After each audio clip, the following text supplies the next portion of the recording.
1ஆம் அதிகாரம் 2ஆம் வசனம். எடுத்தவர்கள் வாசிக்க கேட்கலாம். கர்த்தாவே, நான் எதுவரைக்கும் உம்மை நோக்கி கூப்பிடுவேன். கர்த்தாவே, நான் எதுவரைக்கும் உம்மை நோக்கி கூப்பிடுவேன். நீ கேளாமல் இருக்கிறீரோ. கொடுமையின் நிமித்தம் நான் எதுவரைக்கும் உம்மை நோக்கி கூப்பிடுவேன். உம்மை நோக்கி கூப்பிடுவேன். நீ ரட்சியாமலே இருக்கிறீரே. நன்றி ஆண்டவரே. என் தீர்க்கதரிசியாகிய ஆரோன் சொன்ன வார்த்தையின்படி கர்த்தாவே, நாங்கள் அப்படித்தான் கூப்பிடுகிறோம். உம்மை வந்திருக்கிற என் ஜனங்கள் காது திறக்கப்படுவதாக, அவர் இருதயம் திறக்கப்படுவதாக, மாம்சமும் மாம்சத்தில் வருகிற என் சிந்தனைக்கு ஏற்றபடி நான் பேசாதபடி, பேசுகிறது நாங்கள் அல்ல, பரிசுத்த ஆவியான வேத வசனத்தின்படி முழுக்க முழுக்க என்னை மறைத்து நீ வெளிப்பட்டு உன் ஜனத்துக்கு என்ன சொல்ல வருகிறீரோ, என்ன கண்டிக்க வருகிறீரோ, என்ன ஆசிரியக்க விரும்புகிறீரோ அதை நீ செய்யும் ஆண்டவரே. யூடியூப்ல பேஸ்புக்ல பார்க்கிற ஜனத்துக்கும் அப்படி பலிக்கட்டும் இயேசு ராஜாவின் நாமத்தாலே பிதாவே. ஏன் இந்த வார்த்தையை தீர்க்கதரிசியாகிய ஆபத்தை கொண்டு அவர் சொல்லுகிறார் என்று சொன்னார், நல்ல கவனித்து கேட்க வேண்டும் சகோதர சகோதரி. கொடுமை என்ற வார்த்தையில ஏன் அவர் சொல்லுகிறார்? கொடுமை என்று சொன்னா உங்களுக்கு நல்லா புரிந்திருக்கும். மருமகள், நல்ல மருமகள் எல்லாமே கொடுமைக்கார மாமியார்கள் கொடுமை அனுபவித்திருப்பார்கள். கொடுமை என்பது வேறுதான் தெரியும் உங்களுக்கு கொடுமை என்று சொல்லி. கொடுமையோடைய சாராம்சம் என்னன்னா, நம்ம ஒரு காரியத்தை செய்யணும்னு நம்ம செய்ய விட மாட்டாங்க. நான் சொல்ற மாதிரி நீ செய்யணும்னு சொல்லிட்டு, நம்மளும் ஒரு உலகத்துல ஒரு மனுஷனா பிறந்து உலகத்துல நம்மளும் எல்லாரும் போல இருக்கிறோம். ஆனா சுயமாய் நமக்கு செய்ய முடியாதபடிக்கு நான் சொல்றத நீ செய்யணும். அது சொல்லுகிற காரியம் கூட ஒரு நல்ல காரியமா இருந்தா அது ஏற்றுக்கலாங்க. அது ஏற்றுக்கொள்ளாத காரியமா இருந்து ஒரு அடிமைத்தனமான காரியமா தான் எப்படி ஏற்றுக்கொள்ள முடியும்? சகோதரி, ஏற்றுக்கொள்ள முடியுமா? முடியாதுல்ல.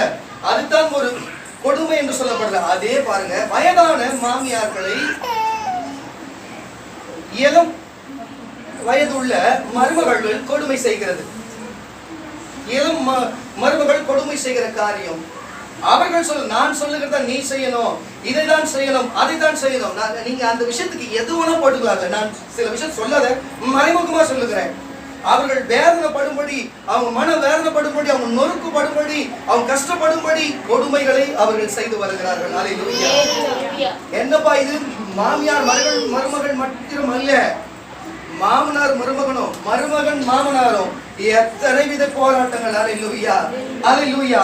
ஒரு கம்பெனிக்கு போனா கம்பெனியில ஒரு கொடுமை, கம்பெனியில பக்கத்திலும், வீட்டுல ஒரு பக்கத்திலும், தெருவில் ஒரு பக்கத்திலும், அக்கம் பக்கத்திலும் ஒரு மனுஷன் வாழ விடாதபடிக்கு அவனை சிந்தையை கெடுக்கிறது, அவன் செயலை கெடுக்கிறது, அவன் வேலையை கெடுக்கிறது, அவனுடைய பரிசுத்தத்தை கெடுக்கிறது.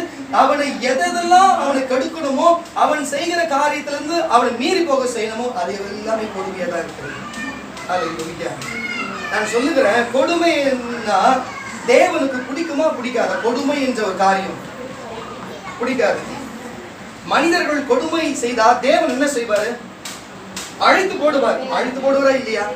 அப்ப கொடுமைன்றது மனுஷனுக்கு செய்தால் மனுஷனுக்கு பிடிக்காத ஒரு காரியமா இருக்குது. அது மனுஷனுக்கு மனுஷனே செய்யும் போது, பிசாசுக்கு மனுஷன் செய்யும் போது, மனுஷனுக்கு பிசாசு ஏதுவோ ஒன்று செய்யும் போது, ஆனா தேவனுக்கு சுத்தமா பிடிக்காது. கொடுமையா இருந்தா அவருக்கு கோபம் வந்ததுன்னா அவரு உலகத்தை கூட அழிச்சிருப்பாரு. அழிப்பாரு, அழிக்க மாட்டாரா? அழிச்சிருப்பாரு. அல்லேலூயா. அப்படிப்பட்ட கொடுமையான காரியங்களை எல்லாத்தையும் கர்த்தர் அழிக்க. மருமகள் கொடுமை செய்கிறது. இளம் மருமகள் கொடுமை செய்கிற காரியம் அவர்கள் நான் சொல்லுகிறத நீ செய்யணும், இதைதான் செய்யணும், அதைதான் செய்யணும். நீங்க அந்த விஷயத்துக்கு எது வேணா போட்டுக்கலாம்ல. நான் சில விஷயம் சொல்லாத மறைமுகமா சொல்லுகிறேன். அவர்கள் வேதனைப்படும்படி, அவங்க மன வேதனைப்படும்படி, அவங்க நொறுக்குப்படும்படி, அவங்க கஷ்டப்படும்படி கொடுமைகளை அவர்கள் செய்து வருகிறார்கள். அல்லேலூயா. என்னப்பா இது?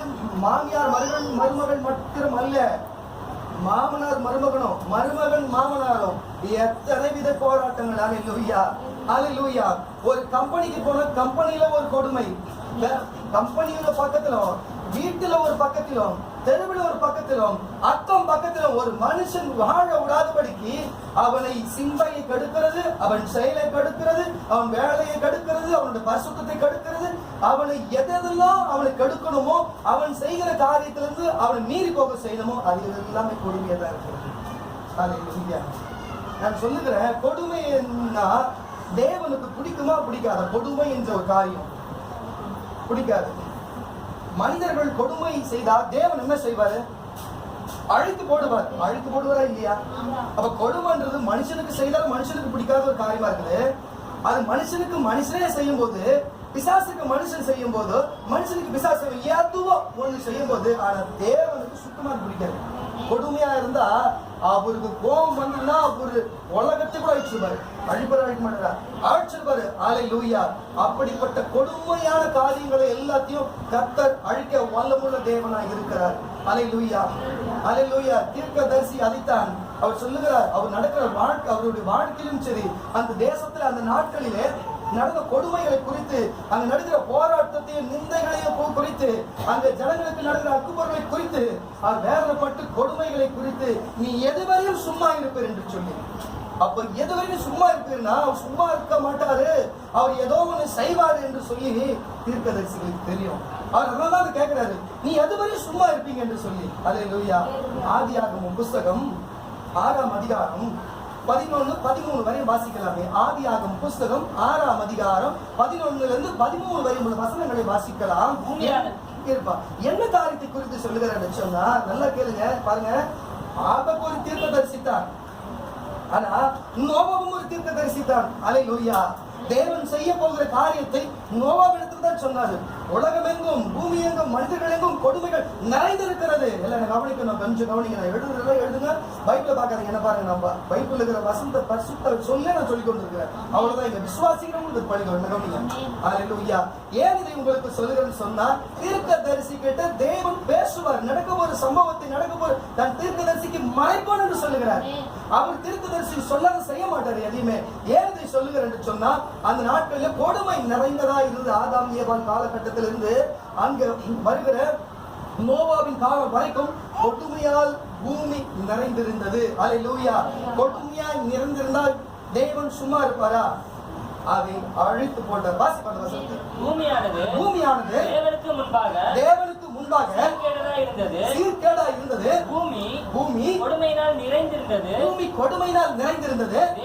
தேவன் பூமியை பார்த்தார். இதோ அது சீர்கேடா இருந்தது. மாம்சமான யாவர் மேலும் பூமியின் மேல் தங்கள் வழியை கெடுத்துக் கொண்டிருந்தார்கள். அப்பொழுது தேவன் நோவாவை நோக்கி மாம்சமான யாவரின் முடிவும் எனக்கு முன்பதாக வந்தது. அவர்களே பூமி கொடுமையினால் நிறைந்தது. நான் அவர்களை பூமியோடு கூட அழித்து போடுவேன். கரகத்தை எழுத சொன்னார். பூமியை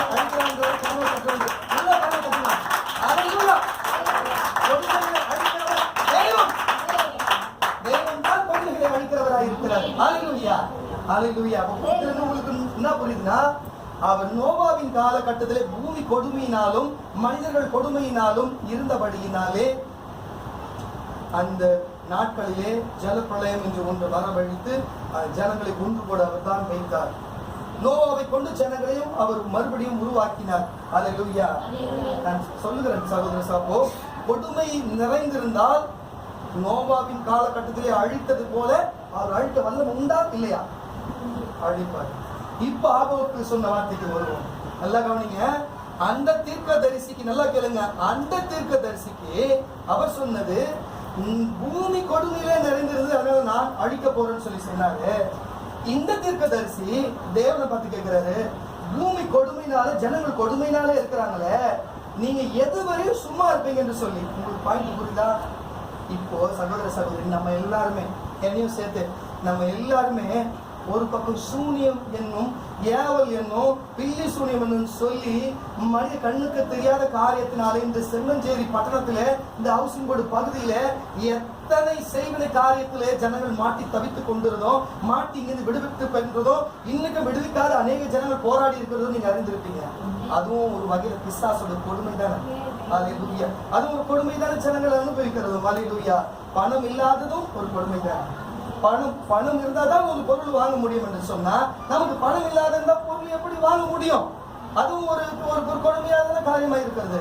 இதை கேட்டுக்கொண்டு இருக்கிற சகோதர சகோதரி, என் வாழ்க்கையில ஒரு காரியம் நடந்து நான் உங்களுக்கு சொல்லட்டும். என்னவென்று பார்க்கும் பொழுது, இந்த லாக்டவுன் காரியம் வந்து இந்த கொரோனானால எல்லாமே அடைக்கப்பட்டு இருந்த காரியம் இருந்தது. இப்போ அரிசி பருப்பு போன்ற பல்பொருள் வாங்குறதுக்கு கூட ஒரு வறட்சியான சூழ்நிலை, கிடைக்குமா என்று எதிர்பார்க்கிற ஒரு சூழ்நிலை.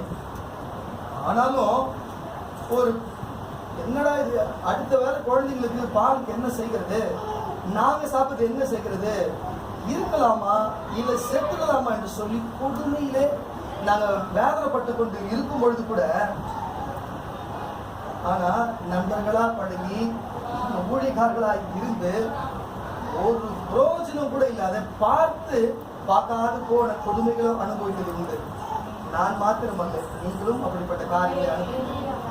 மனிதனுக்கு மனிதன் எங்கேயா அன்பு? சிலரை கர்த்தர் வரத்தினாலே நிரப்புகிறார், சிலரை ஆசீர்வாதத்தை நிரப்புகிறார்.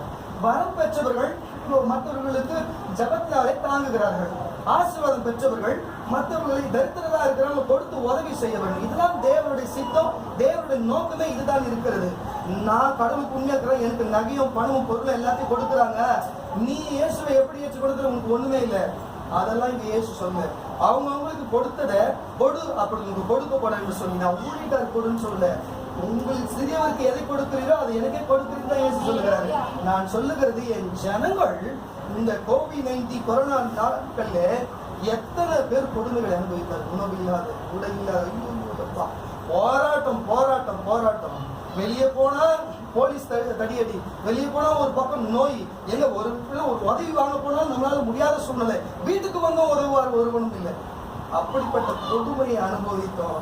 ஆனால் கர்த்தர் இந்த நேரத்தில் நம்ம விடுவித்திருக்கிறார். அதுக்காக காரணத்தை ஏன் இந்த வார்த்தையை கர்த்தர் எனக்கு கொடுத்தார்? இதை கேட்டுக்கொண்டிருக்கிற சகோதர சகோதரி யூடியூப் வழியாவே உங்களையும் பார்த்து தான் கர்த்தர் சொல்லுகிறார். எதற்காக இந்த வார்த்தையை கொடுக்கணும்? நான் சொல்லுகிறேன், சொல்ல முடியாத சில ரகசியம் இருக்கலாம், சொல்ல முடியாத, ஜபித்துக் கொள்ள முடியாத வேதனையான காரியம் இருக்கலாம் உங்களுக்கு. நான் அறியேன், என் ஆண்டவராகிய இயேசு கிறிஸ்து உங்களுக்கு உங்களுடைய இருதயத்தின் வாஞ்சையை அறிந்திருக்கிறார்.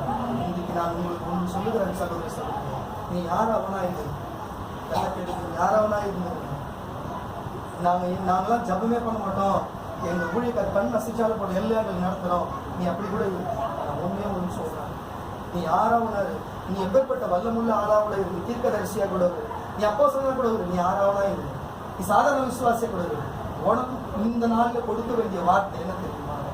நீ கொடுமையிலே நீ வாதிக்கப்பட்டு இருப்பாய் என்று சொன்னா, கொடுமையிலிருந்து கர்த்தர் அதை மாற்ற அவர் வல்லமுள்ள தேவன்.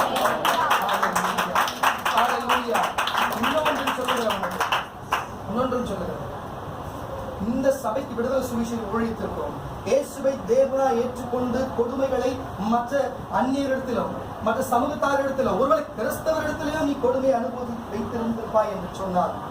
இன்றைக்கு சொல்லுகிறேன், அவரை கர்த்தர் நிர்மூலமாக போடுவார், அவர்களை ஒன்றுமில்லாதபடி செய்வார், அவரை பாதாளத்துக்கு தள்ளுவார், அவர்களை இந்த பூமியில இல்லாதபடி செய்வார்.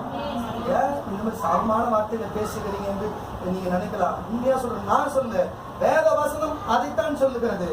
ஆனா இந்த விடுதலை சுவிசேஷ ஊழியத்திலும் சரி, இயேசுவின் ரத்தத்தால் கழுவப்பட்ட உங்களையும் சரி, தேவனாய் கர்த்தர் இயேசுவானவர் சொல்லுகிறது என்ன தெரியுமா? நீ செய்த கொடுமைக்கு அவர் முன்பாகவே கொடுமை செய்யாதவரே பாதாளத்திலே இருந்தாராம். அல்லேலூயா. அவர் பாதாளத்திலே இருந்தாராம். உனக்காக ஒருவேளை வந்திருக்கிற நீ மற்றவர்களுக்கு இடையூறாகவே, மற்ற ஊழியத்துக்கு இடையூறாகவே, மற்ற குடும்பத்துக்கு இடையூறாகவே, உன் கணவருக்கு, உன்னுடைய மாமியாருக்கும், மருமகளுக்கும், பிள்ளைக்கு, யாருக்கும் நீ இடையூறாகவே நீ கொடுமையாய் இருப்பாய் என்று சொன்னால், இன்றைக்கு ஆண்டவரே நான் செய்வது தவறுதான், இனி நான் செய்ய மாட்டேன், நீ ஒப்பு கொடுப்பேன் என்று சொன்னார். இன்றைக்கு கர்த்தர் உனக்கு சொல்லுகிறார், உனக்கு ஏதாச்சும் மன்னி கூட்டு உனக்கு விடுதலை கொடுக்கிறாரு. உனக்கு செய்தவர்கள் பாதாளம் தான். காரணத்துக்கு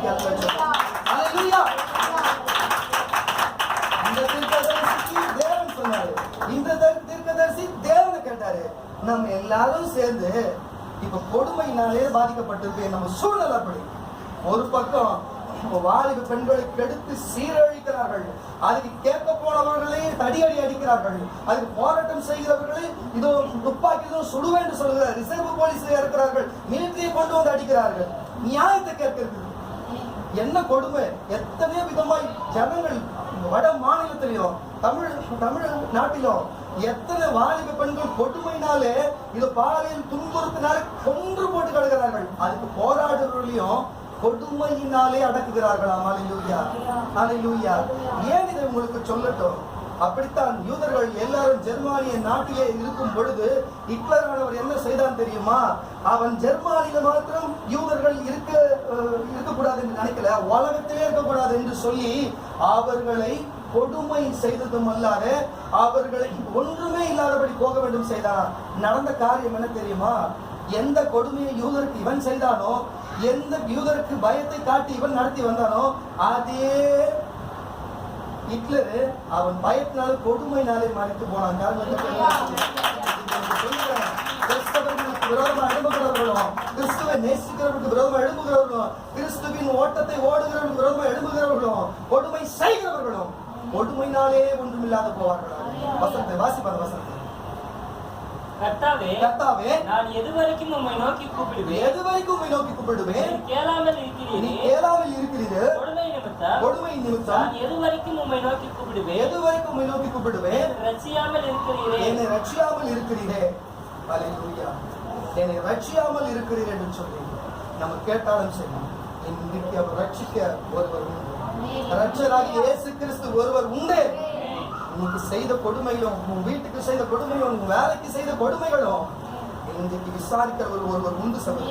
சகோதரா உண்டு. இன்றைக்கு நாகோமின் புஸ்தகம் 3ஆம் அதிகாரம் 1-3 வரை உள்ள வசனங்கள். நாகோமின் புஸ்தகம் 3ஆம் அதிகாரம். நகரத்திற்கு ஐயோ. மறுபடியும் வாசனம் வசனம். இரத்த பழிகளின், நல்ல கேளுங்க, இரத்த பழிகளின் நகரத்திற்கு ஐயோ. நகரத்துக்கு ஐயோ. வஞ்சகத்தினாலும் கொடுமையினாலும் நிறைந்திருக்கிறது. கொள்ளை ஓயாமல் நடக்கிறது. பாருங்க, கொள்ளை ஓயாமல் நடக்கிறது. சவுக்குகளின் ஓசையும், பாருங்க, சவுக்குகளின் ஓசையும், உருளைகளின் அதிர்ச்சியும், குதிரைகளின் பாய்ச்சலும், ரதங்கள் கடகடவென்று ஓடுகிற பாருங்க, சத்தமும், ரதங்களின் ஓடுகிற சத்தமும், வீரர் குதிரை ஏறுகிறதும், பாருங்க, வீரர் குதிரை ஏறுகிறதும், பட்டயங்கள் குலுங்குகிறதும், ஈட்டிகள் மின்னுகிறதும், வெட்டுண்டவர்கள் திரளும், பாருங்க, வெட்டுண்டவர்கள் திரளும், விரோதங்கள் ஏராளமும் அங்கே உண்டாயிருக்கும். ஆமா, போதும். பாருங்க, அங்க உண்டாயிருக்கும். யாருங்க வீரருங்க? அவர்தான். அவங்கதான் இன்றைக்கு ரிசர்வ் போலீஸ்ல எழுதி இருக்கிறவங்க. யாருங்க குதிரை ஏறி பாருங்க? அவங்க தாங்க வந்திருக்கிறாங்க. யாருங்க பட்டயத்தை எடுத்துருந்தாங்க? அவங்க தான் பீரங்கி கொண்டு வந்திருக்கிறாங்க. அல்லேலூயா. இப்படி தாங்க ஜனங்கள் சாகுபடிக்கு கொடுமைகளை செய்து வர வட இந்தியாலும் சரி, தென்னிந்தியாலும் சரி, இப்படி செய்து வருகிறாங்க. எது கேட்க போனாலும் தடியடி, எது கேட்க போனாலும் துப்பாக்கி கொண்டு வருகிறாங்க. கொடுமையினால் இருக்கிறது பூமி. அல்லேலூயா. தமிழகமே கொடுமையினால் இருக்கிறது. பாருங்க, இந்திய தேசமே கொடுமையில இருக்கிறது. சொன்ன வார்த்தைகளை அரசியல்வாதிகள் நிறைவேற்றினார்களா? இல்ல நமக்கு எந்த வார்த்தை சொல்லி நிறைவேற்றி இருக்கிறாங்க? வேதனையா இல்ல, நமக்கு கொடுமையா இல்ல? ஆட்சி காலமே முடிய போகுது. சொன்ன காரியங்களை நிறைவேற்றினாங்க. நமக்கு லாக்டவுன்ல இருக்கும்போது நமக்கு தேவைகள் சந்திக்கப்பட்டதா? ஒண்ணுமே சந்திக்கப்படல. கொடுமையில உச்சிருக்கிறாங்க. கர்த்தர் விசாரிக்கிற நேரம் வரும் பொழுது அவர் இறங்கி வரும். அந்த தோட்டக்காரனை அந்த இடத்துல துரத்தி விட்டுட்டு அவர் வேற குத்தகைக்கு வேற ஒருவனை விட்டு அந்த தோட்டத்தை அவனுக்கு கொடுத்து விடுவார். வந்திருக்கிற நீயா இருந்தாலும் நானா இருந்தாலும் யாரா இருந்தாலும் சரி சகோதரிய, ஒரு வேலை ஊழியத்தை கொடுத்தோ, உனக்கு ஒரு பொறுப்பை கொடுத்து ஒன்று செய்ய கர்த்தர் வைத்திருப்பான்னு சொன்னா, கொடுமையா இருந்தாலும் அனுபவித்து தேவனுக்காக ஓடு. அவர் வரும் நேரத்துல இந்த கொடுமைகளை மாற்ற அவர் வல்லமையுள்ள தேவனாக இருக்கிறார். ஹல்லேலூயா. மீகாவின் புஸ்தகம் 6ஆம் அதிகாரம். மீகாவின் புஸ்தகம் 6ஆம் அதிகாரம் 12-14 வரை உள்ள வசனங்களை வாசிக்க கேட்கிறோம். அவர்களில் நல்லா கேளுங்க சகோதரியா, இங்க நல்லா கவனிங்க. ஐஸ்வர்யம் உள்ளவர்கள் உங்களுக்கு புரியுதா? பணக்காரர்கள். அவங்கெல்லாம் பணக்காரர்கள் ஒரு சிலர் தான். எத்தனை நம்ம சினிமா நடிகர்களையும் எத்தனை அரசியல்வாதியும் பார்த்தோம். இந்த கொரோனா லாக்டவுன் நேரத்துல உதவி செய்தவங்க கணக்கு பண்ணி பாத்தீங்களா? ஒரே 4 பேர் தான். எங்களுக்கு தெரியும், அந்த 4 பேரும் அங்க எத்தனை சொல்லியிருந்தோம். 4 பேர் தான் உதவி செய்தான். நீங்களாம் மறந்துருப்பீங்க. இது கர்த்தர் விட மாட்டார், இதுக்கு கணக்கு கேட்பாரு. அதனாலதான் உங்களுக்கு நான் இன்னைக்கு இந்த கொடுமையை குறித்து பேசுறேன். பணம் வச்சிருக்கிறேங்க, செத்து போயிட்டா பணம் வருமா? நமக்கு பணம் நமக்கு பரலோகத்துக்கு எடுத்துன்னு போக முடியுமா? இல்ல நரகத்துக்கு போனா கூட எடுத்துன்னு போக முடியுமா? ஏன்பா அவன் சாவறான், கொடுமையினால சாவறான், நோயினால சாவறான். ஆனா ஐஸ்வர்யவனா இருந்து யாருக்கு உதவி செஞ்சீங்க? ஒரு ஊழியக்காரன் மற்றவங்களுக்கு உதவி செய்ய முடியுறதுக்கு இவங்களுக்கு துப்பு கிடையாது. இவங்க ஐஸ்வர்யவனா இருந்தா மட்டும் இப்படி செய்வாங்க, செய்ய மாட்டாங்க. இவங்க தேவன் அதான் சொல்லுகிறாரு, ஐஸ்வர்யவானுக்கும் எனக்கும் சம்பந்தம் ஏது என்று சொல்லி. ஆனா இயேசு சொல்லுகிறாரு, நான் ஐஸ்வர்யவானோட இருந்தேன் என்று சொல்லி. ஐஸ்வர்யவான் எங்க போவான்? பாதாளத்துக்கு போவான். லாசரு கூட இருந்த லாசருவும் ஆபிரகாமின் மடியில இருந்தாங்க. அவங்க எங்க இருந்தாங்க? பரதேசில இருந்தாங்க. அல்லேலூயா. பரதேசில இருந்தாங்க. இவங்க எங்க? ஐஸ்வர்யவான் எங்க போவான்? பாதாளத்துக்கு போவான். இயேசுங்க போனார், பாதாளத்துக்கு போனார். யாருக்காக? நீயும் நானும் முன்பு செய்யப்பட்ட கொடுமைக்காகவும் இப்ப வரப்போகிற ஜனங்கள் செய்யப்பட்ட கொடுமைக்காகவும் அவர் கொடுமையை செய்யாது கொடுமை அனுபவித்தார். காரணத்துக்கு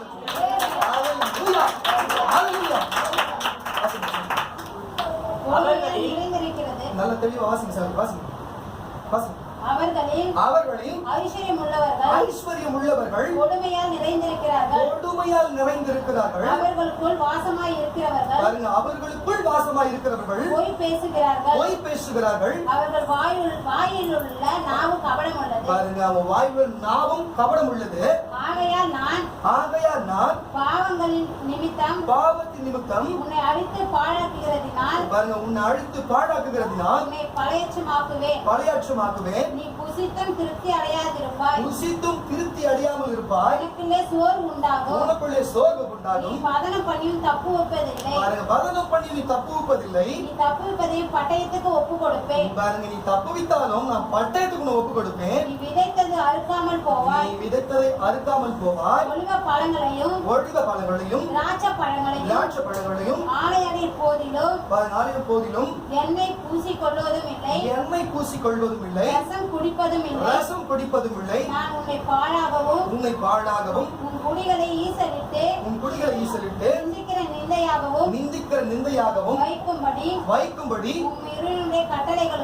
உன் கட்டளைகளுக்குள் ஆகாப் வீட்டாருடைய எல்லா செய்கைகளுக்கும் கை கொள்ளப்பட்டு வருகிறது. போதும். ஏன் இதை கர்த்தர் சொல்ல தெரிஞ்சுங்களா? அப்போ ஐஸ்வர்யவானா இருக்கிறவர்களுக்கு இந்த நிலைமை, தேவ பிள்ளைகளுக்கு விரோதமா பேசினவர்களுக்கு இந்த நிலைமை, தேவ பிள்ளைகளுக்கு உதவி செய்யாதவர்களுக்கு இந்த நிலைமை. அல்லேலூயா. தேவ பிள்ளைகளுக்கு தேவன் தானே கொடுக்கிறார், தேவன் பிள்ளைகள் தானே கொடுக்கணும். அப்படிதான் உதவி செய்யணும். உதவி செய்யாது போகிறவர்கள் கடைசி நாளிலே இப்படிப்பட்ட சூழ்நிலை வரும். இதுதான் முன்பே சொன்ன கரங்களை தட்டி அலுவலக இன்னைக்கு எல்லாம் சந்தோஷமா இருக்கலாம், ஐஸ்வர்யவான் எல்லாம் சந்தோஷமா இருக்கலாம். ஆனா அவர்கள் எல்லாம் பாதாளத்தில் தான் இருக்கணும். அவர்கள் எல்லாருமே பாதாளத்தில் தான் இருக்கணும். அல்லேலூயா. அவர்கள் எல்லாருமே பாதாளத்தில் தான் இருக்க வேண்டும். நன்றி ஆவியானவர், நன்றி பரிசுத்த ஆவியானவர். 2 தீமோத்தேயுவின் புஸ்தகம் 3ஆம் அதிகாரம் 3ஆம் வசனம். 2 தீமோத்தேயுவின் புஸ்தகம் அன்பில்லாதவர்களாயும் போதும்பா. இந்த வசனத்தோடு சங்கீதங்களின் புஸ்தகம் 58 சங்கீதம் 2-4 வாசிக்கிறாங்க. இதை வச்சுக்கோ. 58ஆம் சங்கீதம் 2-4 வரைக்குள்ள வசனம் வாசிங்க. சீக்கிரம் நியாயக்கேடு செய்கிறீர்கள். தயவு செய்து எல்லா வேதத்தை தொந்து பார்க்காதீங்க. என்ன பாருங்க, டக்கு டக்குன்னு நான் சொல்றது உங்களுக்கு புரியும். வாசிப்போம். மனதார நியாயக்கேடு செய்கிறீர்கள். பூமியிலே உங்கள் கைகள் கொடுமையை நிறுத்திக் கொண்டிருக்கிறீர்கள். துன்மார்க்கர் கர்ப்பத்தில் உற்பவிக்கும் முதல் பாருங்க, கர்ப்பத்தில் உருவாகும் முதல் வேதலிக்கிறான். தாயின் வயிற்றிலிருந்து பிறந்தது முதல் பொய் சொல்லி வழி தப்பி போகிறார்கள். சர்ப்பத்தின் விஷத்திற்கு பாருங்க, சர்ப்பத்தின் விஷத்திற்கு ஒப்பான விஷம் அவர்களில் இருக்கிறது. நீங்க அப்படிப்பட்ட ஆட்களோடு பழகாதீங்க என்று அடுத்த வசனம் சொல்றோம். ஏன் இதை சொல்லுகிறேன்னு சொன்னா, பிறக்கும் போது கருவில் இருக்கும் பொழுது கொடுமைக்காரர்களாகவும் மற்றவர்களுக்கு வேதனை செய்கிறவர்கள் மற்றவர்கள் உபத்திரவம் செய்கிறவர்களாக தான் இருக்கிறார்களா? அல்லேலூயா. ஒருவேளை இயேசு சிந்தின ரத்தத்தினாலே கழுவப்பட்டு இயேசுவை தேவனை ஏற்றுக்கொண்டு இயேசுவை பின்பற்றி ஒரு வேலை இருக்கும் பொழுது நான் செய்த பிறக்கும் போது கொடுமையில பிறந்திருந்தாலும் அதை அவர் அனுபவித்து விடுவார். அல்லேலூயா. உன்னை அதிலிருந்து விடுவித்து விடுவார். அல்லேலூயா. இன்றைக்கு வந்திருக்கிற சங்கத்தை தயவு செய்து சொல்றேன், தப்பி தவறு கூட தெரிஞ்சு தெரியாத கூட நம்ம செஞ்சிருக்கிறோம். அப்போ சங்க பவுல் சொல்றாருங்க, 2 தீமோத்தேயு அப்போ சங்க பவுலே சொல்றாரு. என்ன சொல்றாருன்னா, நானே கொடுமைக்காரனா இருந்தேன், நானே பாவியில் பிரதான பாவியா இருக்கிறேன்னு சொல்லி அப்போ சங்க பவுல் 14 நிருபங்களை எழுதினவர். இன்றைக்கு கிறிஸ்தவத்து இன்னைக்கு இவ்வளவு தூரம் பறிச்சுனா அப்போ சொல்றாங்க பவுல் ஒரு காரணமானவர். அல்லேலூயா. அப்படி வைராக்கியமா ஒரு வாழ்ந்த ஒரு மனுஷன் அவர் பேசுறது இந்த வார்த்தை. அவரே எத்தனையோ யூதர்களுக்கு, எத்தனை இயேசுவை ஏற்றுக்கொண்ட கிறிஸ்தவர்களுக்கு கொடுமைக்காரர் என்றவர் ஒரு நாள் அவர் ரூபனும் சேர்ந்து அப்படித்தான் நின்றார்களாம்.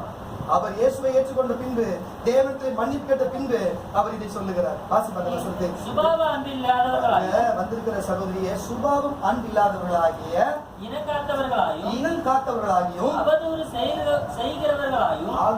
செய்கிறவர்களாயும், இச்சை அடக்கம் இல்லாதவர்களாகியும், கொடுமை உள்ளவர்களாகியும், நல்லோரை பகைக்கிறவர்களாகியும், துரோகிகளாகியும், துணிகரம் உள்ளவர்களாகியும், இருமா உள்ளவர்களாயும், தேவ பிரியரை இல்லாமல், பாருங்க, தேவ பிரியர் இல்லாமலும், சுகபோக பிரியராயும், தேவ பக்தியின் வேஷத்தை தரித்து அதன் பலனை மறுதலிக்கிறவர்களாயும் இருப்பார்கள். இப்படிப்பட்டவர்களை நீ விட்டு விலகு.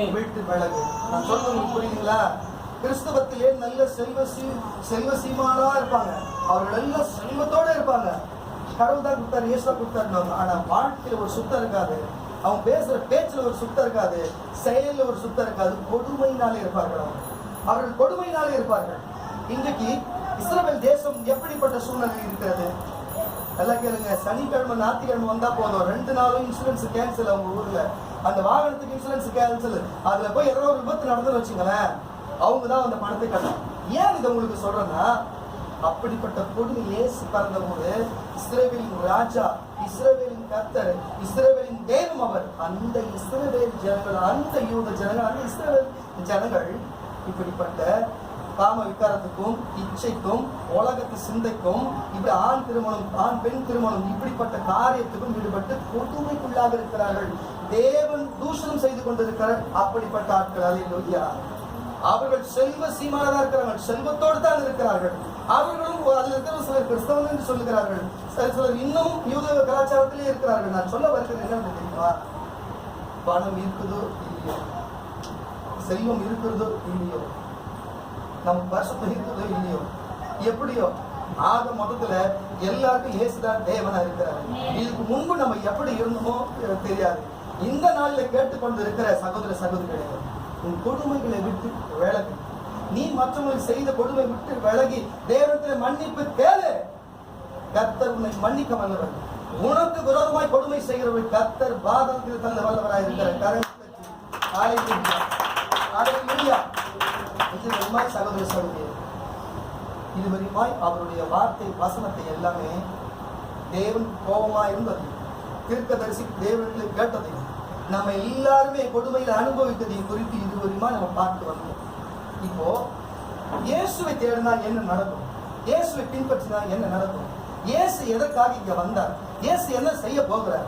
நம்ம இயேசுக்கு என்ன செய்யணும்? இயேசு என்ன செய்தார் என்று நம்ம பார்ப்போம். இயேசு எழுதின தீர்க்க தரிசன புஸ்தகம், ஏசாயா எழுதின தீர்க்க தரிசன புஸ்தகம் 53ஆம் அதிகாரம் 9ஆம் வசனத்தை வாசிப்போம்.